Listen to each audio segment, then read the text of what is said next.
começar com vocês a matéria nova, plano cartesiano, mesmo ela sendo um pouquinho antiga, né? Vocês já tendo visto ela várias e várias vezes. Vamos começar a aula de hoje?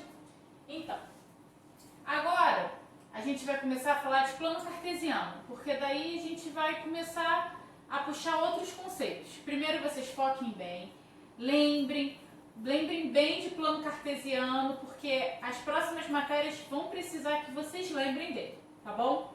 Então vamos lá. Plano cartesiano, os elementos que vocês têm que lembrar. Ele está dividido em 4 quadrantes, primeiro, segundo, terceiro e quarto quadrante. No plano cartesiano são duas retas numéricas que se interceptam. São perpendiculares, né? Formam um ângulozinho de 90 graus. Mas isso não vem ao caso. É só mesmo para vocês saberem que ela é no formato de uma cruz. E ela tem dois eixos. O eixo X e o eixo Y. Onde o eixo X é o eixo das abscissas. E o eixo Y é o eixo das ordenadas. Tendo isso, agora a gente pode começar a introduzir o conceito de par ordenado. O que é o par ordenado? É um parzinho X e Y. Galera, percebam, sempre o X vem primeiro que o Y, tá? Então, um par ordenado ele é composto por duas coordenadas. Duas ordenadas que formam uma coordenada.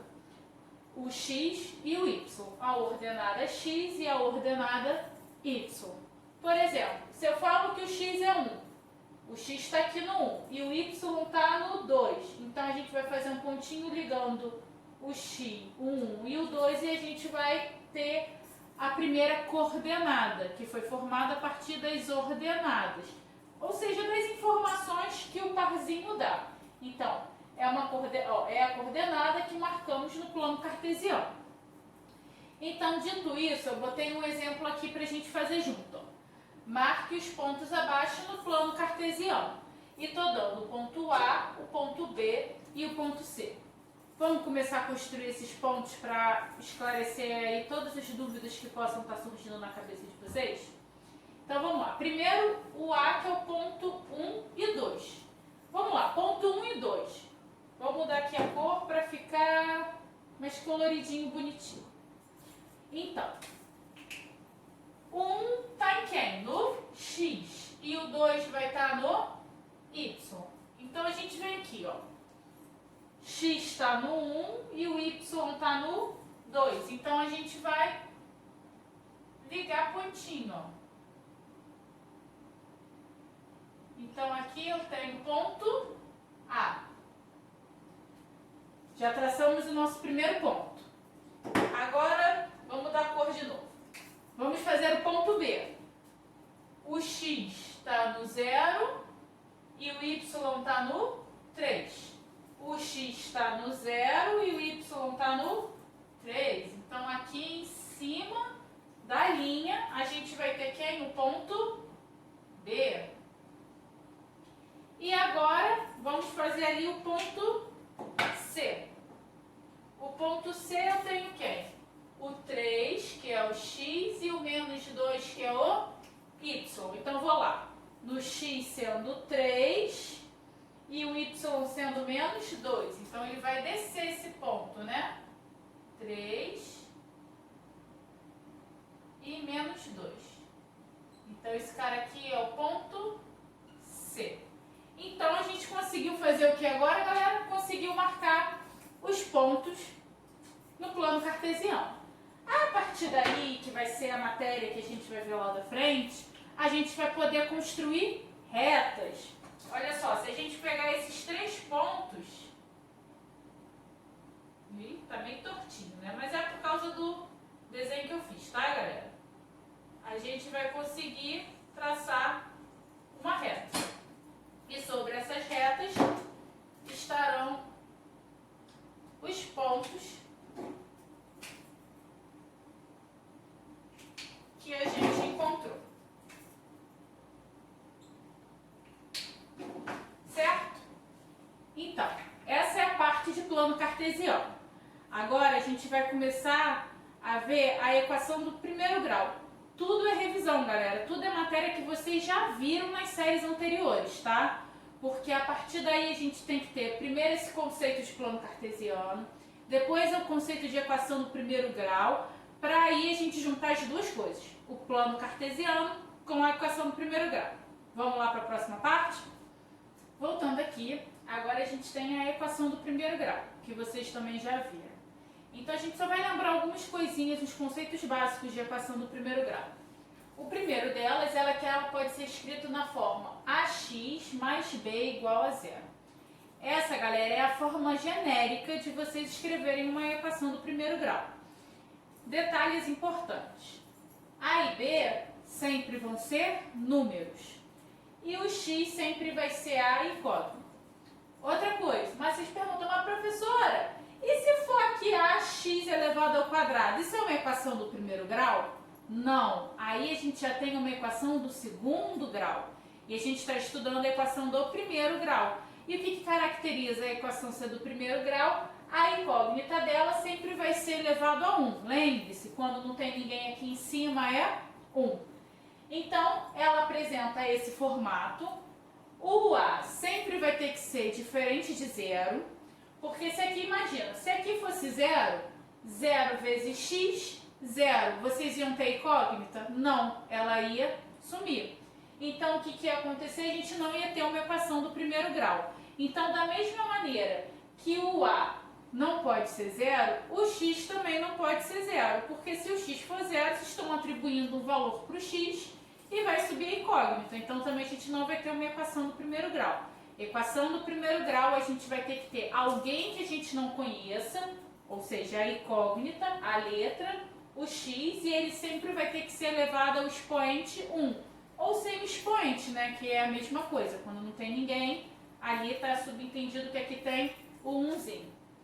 Então, aqui embaixo, ó, eu estou botando um exemplo para vocês do que a gente viu aqui em cima. Ó. 2x mais 6 igual a 0. Notem, vocês conseguem identificar que o A aqui é quem? O 2 e o B é o 6. Eita, ficou feio. O B é 6. E o X é o X que é incógnita. Aí vocês vão me perguntar, mas professora, e se for um W? Tudo bem, um Z, não importa a letra, galera. Só que tem que ter uma letra, que a gente usualmente usa o X, que vocês estão mais habituados com ele. Mas não se espantem se vocês encontrarem no exercício aqui escrito assim, 2E mais 6 ou 2W mais 6, tá bom? Agora vamos praticar, vamos fazer uns exercícios aí para vocês recordarem como era resolver uma equação do primeiro grau. Agora, galera, vamos resolver os exercícios? Então vamos lá. Tem dois níveis aqui, o mais facinho e o mais complicado. A primeira coisa, quem é a incógnita daqui? O x, ó. E é uma equação do primeiro grau? É, porque o x aqui, quando não tem ninguém, é elevado a 1. Então, bora resolver? A primeira coisa que a gente tem que fazer é letra para um lado, número para o outro. Então, o 2x vai ficar junto. Aí você pergunta, uma professora, por que o 2 não vai lá para o outro lado? Porque todo mundo que tiver x, que tiver com a letra, acompanhando a letra, fica de um lado. E quem não tem, tá sozinho, pula para o outro. Se vocês repararem aqui, o 6, ele tá sozinho. Ele tem alguma letra junto com ele? Não. Então, ele vai para o outro lado. Então, aqui eu vou ter o 2. Ele aqui não era menos 6? É como se fosse um pedágio. Toda vez que o sinal tiver que passar de lado, ele tem que acontecer alguma coisa com ele. Ele tem que pagar alguma coisa. E o preço dele aqui é trocar o sinal. Então, toda vez que o número tiver que pular para o outro lado, o que vai ter que acontecer? Vai ter que trocar o sinal. Não esqueçam disso, tá? Então, se aqui era menos 6, ele vai para o outro lado, mais 6. Certo? Agora é só a gente continuar resolvendo. Repete o 2x. E vamos fazer aqui, 2 mais 6, 8. Tá, agora eu cheguei aqui. O que eu faço? Da mesma maneira que a gente jogou o 6 para lá e ele pagou um pedágio, aconteceu que ele virou a operação inversa dele. Lembre-se, o contrário da soma É a subtração. Então, se aqui ele estava subtraindo, ele passou para o outro lado, somando. E a gente vai fazer a mesma coisa com esse x. Com o 2 que está junto com o x. O 2, quando não tem ninguém, ele está multiplicando. Ele não está desse lado multiplicando, ele vai passar para o outro lado dividindo, que é o processo operação inversa. Então, vai ser 8 divididos por 2. 8 divididos por 2, 4. Pronto. Vocês acabaram de resolver a primeira equação do primeiro grau de vocês.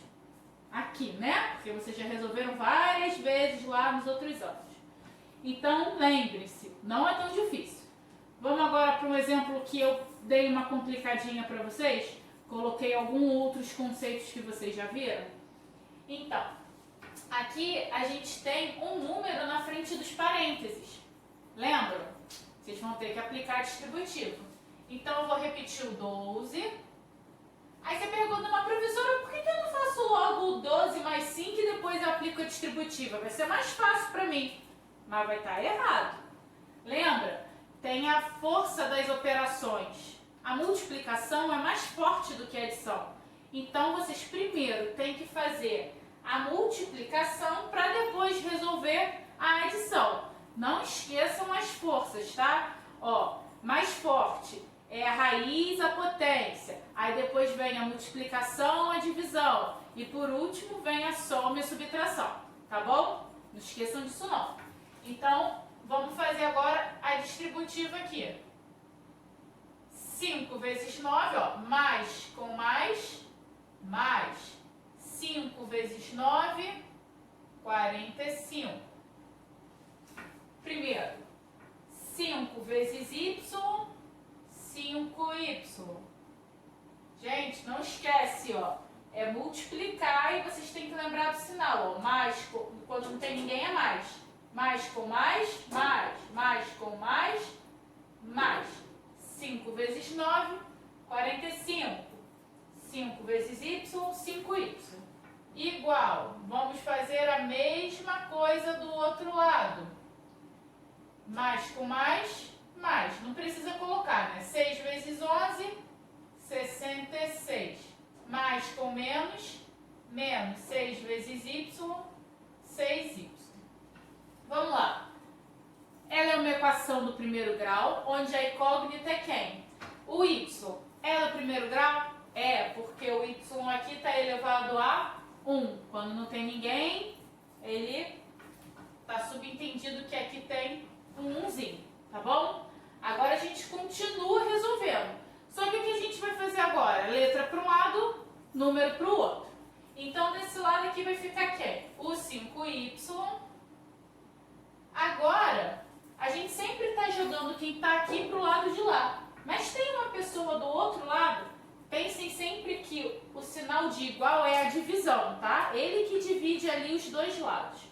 Então, do outro lado desse sinal, tem uma pessoa com y. Então, ele vai ter que sair da segunda parte e vir para a primeira parte. Então, a gente tem que puxar ele para cá. E para puxar ele para cá, o que tem que acontecer com o sinal? Trocar. Era menos, tem que virar mais. Então, ele vem aqui para o outro lado, mais 6y. Agora a gente repete o sinal de igual, repete quem já estava do outro lado e agora a gente vai passar os outros números para lá. Aqui era mais, eles vão passar para o outro lado, menos. Então aqui a gente vai ter menos 12 e menos 45. Resolvendo, 5 mais 6, 11. Então temos 11y igual. Vocês podem fazer tudo de uma vez? Podem. Podem fazer por partes? Também podem, ó. 66. Eu tenho menos 12 e menos 45. Os dois não estão negativos, então a gente soma e repete o sinal de menos. Então, 45 mais 12, 57. Gente, para quem tem dificuldade com conta, com sinal de menos, pensa sempre em dinheiro, ó. Tô devendo 12 reais, aí depois peguei mais 12 reais emprestado, peguei mais 45 reais emprestado. Então, Tô devendo 12. Tô devendo 45. Você tá devendo quanto no final? 57. Agora a gente pode resolver essa pessoa aqui, né? Ó, 11y igual 66 menos 57. Vai dar quanto? 9. Então aqui a gente tem 9 positivos. Por quê? A gente está tirando 57 de 66. Se fosse ao contrário, se eu tivesse 57 fosse tirar menos 66, aí aqui o sinal ia ser de menos. Mas como é uma conta teoricamente normal, que o positivo é maior do que o negativo, então ele vai ficar positivo. 66 menos 57, 9. O 11 não está aqui multiplicando, vai passar para o outro lado dividindo. Então a gente vai ter 9 divididos por 11. Dá para simplificar isso daqui? Não. 11 é primo, ele não tem como dividir por outro número. 9 até a gente poderia dividir por 3, mas como não dá, a conta termina aqui. Vai precisar fazer mais alguma coisa? Não. A resposta realmente é uma fração e ela fica na forma de fração. Tá, galera? Vou deixar uma lista de exercício para vocês exercitarem essa parte da equação do primeiro grau e do plano cartesiano. Aí na próxima aula já vou voltar falando de equação linear do primeiro grau, para vocês irem aprofundando mais um pouquinho. Tá, galerinha? Espero que vocês tenham gostado. Saudades de vocês e até uma próxima aula.